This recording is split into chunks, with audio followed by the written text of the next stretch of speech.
Olá, me chamo Daniela, sou professora de Educação Física da Rede Municipal de Santo André, cidade do estado de São Paulo.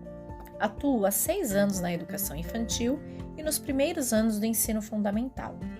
Em 2018, ingressei no mestrado profissional através do Programa de Mestrado Profissional em Educação Física em Rede Nacional, também conhecido como PROEF. Durante o curso, foi preciso desenvolver uma pesquisa que se relacionasse com algum dilema da educação física escolar. Para tal, escolhi estudar um tema que tem gerado algumas dúvidas e desconfortos entre os professores da rede de ensino que atuo, que é a nossa prática pedagógica na educação infantil, campo profissional ainda novo para a educação física.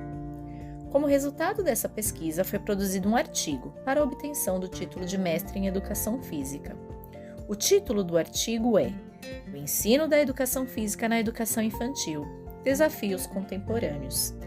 Esse estudo teve como objetivo geral compreender de forma aprofundada as dificuldades dos docentes da área de educação física que atuam na educação infantil do município de Santo André, localizado no estado de São Paulo. E como objetivos específicos, compreender como são utilizados os jogos e brincadeiras nas aulas de educação física e o interesse dos professores em aprofundar seus conhecimentos sobre o jogo na educação infantil. Antes de conhecer os desafios encontrados pelos professores, vamos falar um pouco sobre a atuação da educação física na educação infantil. Você sabia que só a partir de 1996, pela Lei nº 9.394, a Lei de Diretrizes e Bases da Educação, que a educação infantil passou a ser etapa obrigatória da educação básica aqui no Brasil? Foi por essa mesma lei que a educação física também se tornou obrigatória na educação básica. Após a publicação dessa lei, foram publicados o Referencial Curricular Nacional para a Educação Infantil, em 1998, a Política Nacional de Educação Infantil, em 2005, a Resolução número 5 de 2009 e a Base Nacional Comum Curricular em 2017, que trazem orientações para a compreensão da criança e da educação infantil. Nenhum deles cita a educação física como disciplina específica para essa etapa de escolarização. Esses documentos valorizam as interações sociais, a brincadeira, a cultura e o lúdico como eixos da ação pedagógica nessa etapa educacional. E a educação física tem contribuições significativas para o desenvolvimento da criança nessa perspectiva. Na educação infantil, o corpo e o movimento, assim como os jogos e brincadeiras, são muito importantes, pois é através do corpo que a criança se comunica e interage.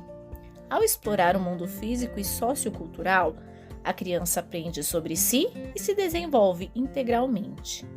A educação física, devido à sua especificidade, vem ganhando espaço na atuação neste ciclo, pois ela proporciona experiências e movimentos corporais nas quais as crianças podem criar, se expressar, se comunicar, descobrir, inventar, conhecer seus limites, enfrentar desafios, conhecer e valorizar o próprio corpo, se relacionar com colegas e professores e assim desenvolver suas capacidades físicas, intelectuais e afetivas, propiciando a exploração, apropriação e valorização da cultura corporal. O jogo, parte da cultura corporal e da cultura infantil, confere ainda mais relevância para a educação física nessa fase.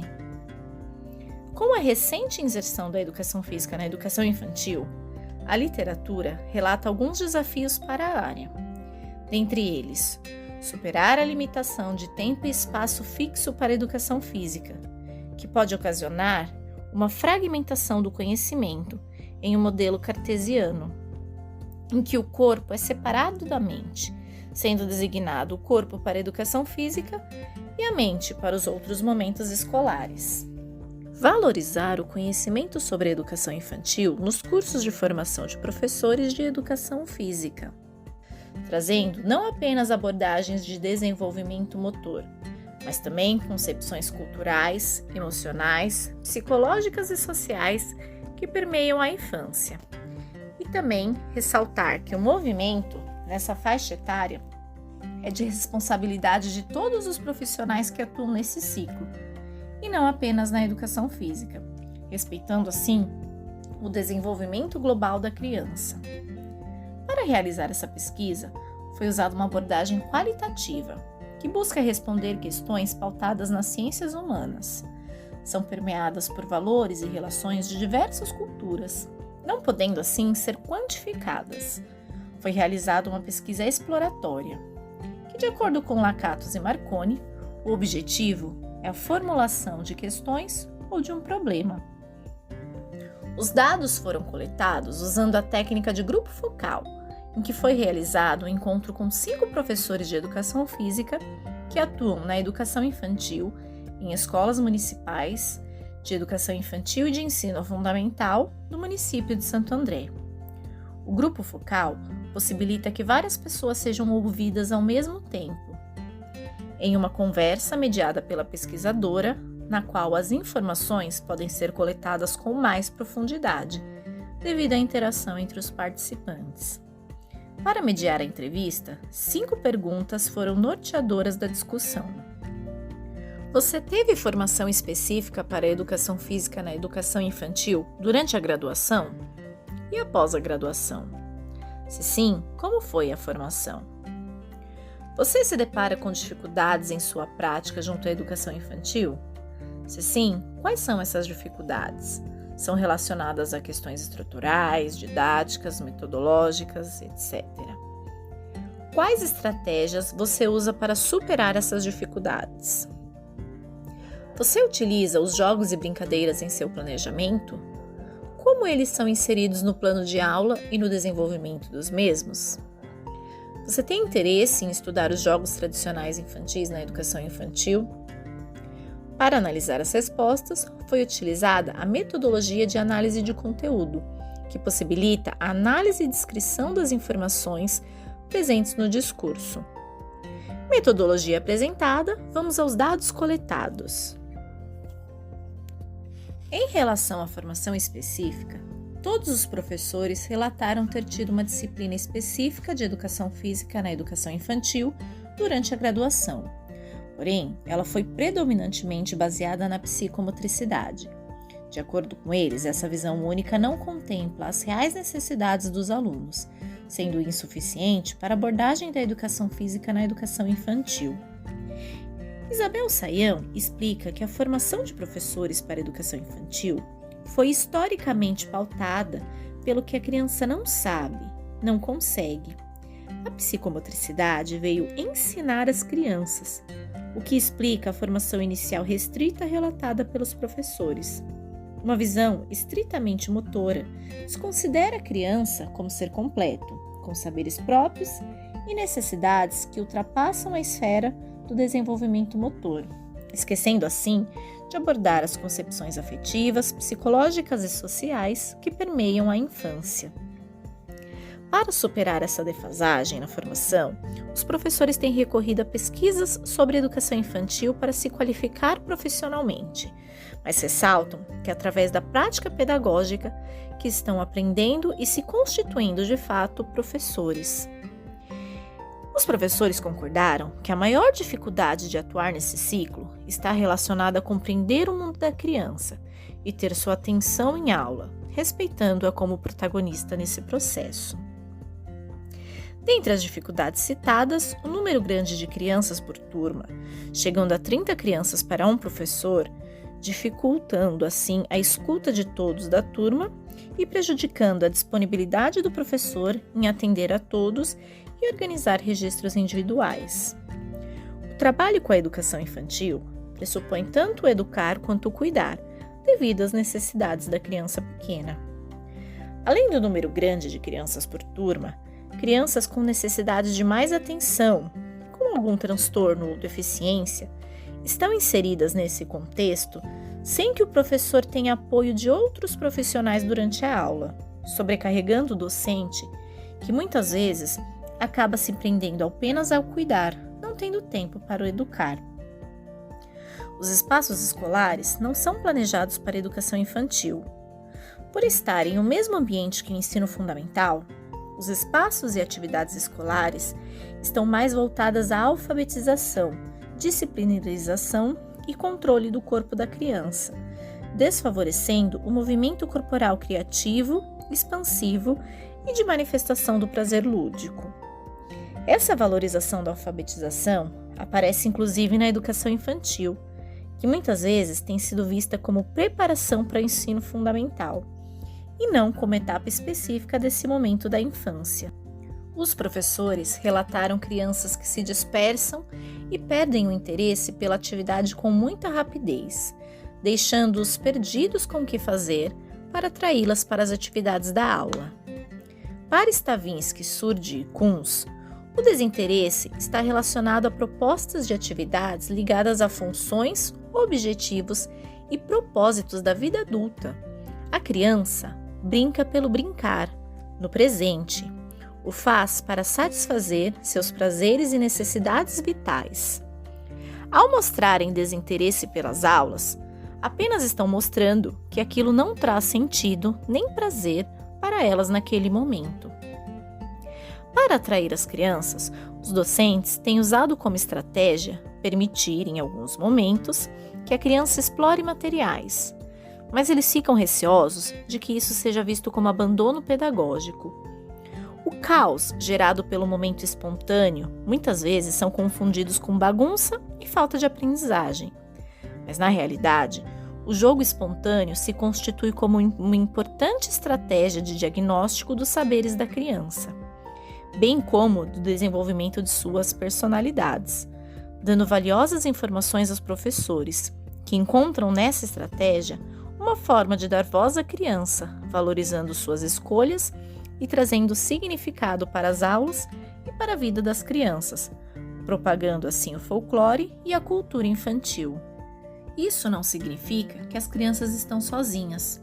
A mediação do professor e o olhar atento são importantes em todos os processos, sobretudo quando compreendem o desenvolvimento humano e social. Os docentes compreendem a brincadeira como manifestação do lúdico e direito da criança, enquanto o jogo é visto como expressão de um tema específico da cultura corporal. O entendimento de jogo nem sempre é muito claro para nós professores. Muitas vezes ele se confunde com brincadeiras e brinquedos. Adriana Friedman é uma estudiosa dos jogos e brincadeiras e apresenta uma definição que pode nos ajudar a entender cada um deles. De acordo com ela, brincadeira refere-se basicamente à ação de brincar, ao comportamento espontâneo que resulta de uma atividade não estruturada. Jogo é compreendido como uma brincadeira que envolve regras. Brinquedo é utilizado para designar o sentido de objeto de brincar. E atividade lúdica abrange de forma mais ampla os conceitos anteriores. Diante dessa definição, os professores que fizeram parte da pesquisa utilizam tanto a brincadeira como o jogo como estratégia de ensino. Vamos ver a fala de um professor citando o seu trabalho. Quando eu trabalhei lá no começo do ano a ginástica, que foi tema da aula, foi por meio da brincadeira. Quando eu trabalhei lá a dança, foi através dos jogos com dança, das brincadeiras com dança. Quando eu trabalhei a cultura indígena, foi através dos jogos indígenas. E quando a gente foi para os homens das cavernas, foi através das brincadeiras que utilizam os movimentos. Então, nas minhas aulas, tudo é baseado na brincadeira, que seja de corda, que seja de bambolê, que seja utilizando algum material. Esse relato mostra o jogo sendo usado como estratégia em várias temáticas estudadas, e não apenas como conteúdo específico. Durante a conversa com o grupo focal, os professores ficaram em dúvida com relação ao tema jogos tradicionais. Mais uma vez, Friedman nos dá a resposta. O jogo tradicional é aquele transmitido de forma expressiva de uma geração a outra, fora das instituições oficiais, na rua, nos parques, nas praças e etc. E é incorporado pelas crianças de forma espontânea, variando as regras de uma cultura a outra. Esses jogos são imitados ou reinterpretados, perpetuando-se sua tradição. Sendo assim, o jogo tradicional é vivo e atual. Sua tradição se dá pela sua história nas diferentes culturas, sua perpetuação e origem desconhecida. Ele faz parte da nossa sociedade e não fica ultrapassado. Outra dúvida que surgiu em relação aos jogos tradicionais foi de que, ao mudar uma regra, o jogo deixa de ser tradicional para se tornar contemporâneo. Mas a ressignificação, de acordo com a cultura local, é justamente uma das características do jogo tradicional. Sendo assim, ao atender necessidades contemporâneas, ele não deixa de ser tradicional por isso. Em algumas falas, os docentes apontaram uma mudança da infância. As crianças não brincam mais nas ruas. Atualmente, passam seus tempos livres assistindo televisão, jogando videogame ou passando tempo em tablets e smartphones. Devido a essa nova realidade, é muitas vezes na escola que as crianças irão acessar os jogos, demonstrando assim a importância de estimulá-las, resgatando-o em nossas aulas, pois eles constituem uma importante forma de valorização da cultura infantil, do folclore e de aprendizagem da criança de maneira prazerosa. Duas professoras relataram seus trabalhos com os jogos tradicionais na escola. Uma delas fez um resgate junto às famílias e percebeu um grande interesse das crianças em realizarem os mesmos jogos que seus pais e avós. Outra docente, conversando com as crianças sobre as férias escolares, fez um levantamento das brincadeiras que eles mais fizeram. E, partindo dos relatos das crianças, desenvolveram a temática de jogos de rua. Dentre as brincadeiras citadas, apareceram bolinha de gude, pula-corda e Três Marias, o que mostra que alguns jogos continuam vivos, persistem mesmo fora da escola. Com a pesquisa, foi possível perceber que, mesmo diante de tantos desafios, os professores têm buscado se reinventar e compreender cada vez mais a infância, lutando assim por uma educação pública de qualidade para as nossas crianças. Há a necessidade de olhar para o jogo para além do conteúdo, para poder compreendê-lo como cultura infantil, que se manifesta e é transformado pelas crianças, possibilitando assim dar voz a elas, contribuindo para superar assim as dificuldades relatadas pelo grupo. Aprofundar os estudos sobre os desafios e possibilidades da atuação dos docentes de educação física na educação infantil me ajudou a refletir e repensar minha prática, pois, assim como os colegas que participaram da pesquisa, me deparo com as mesmas problemáticas ao atuar com as crianças pequenas. E reconhecer o papel do jogo nesse processo de superação tem contribuído significativamente em minha escuta com as crianças. Espero que esse estudo também ajude você a compreender esses desafios e inserir cada vez mais o jogo como ferramenta de empoderamento e protagonismo infantil.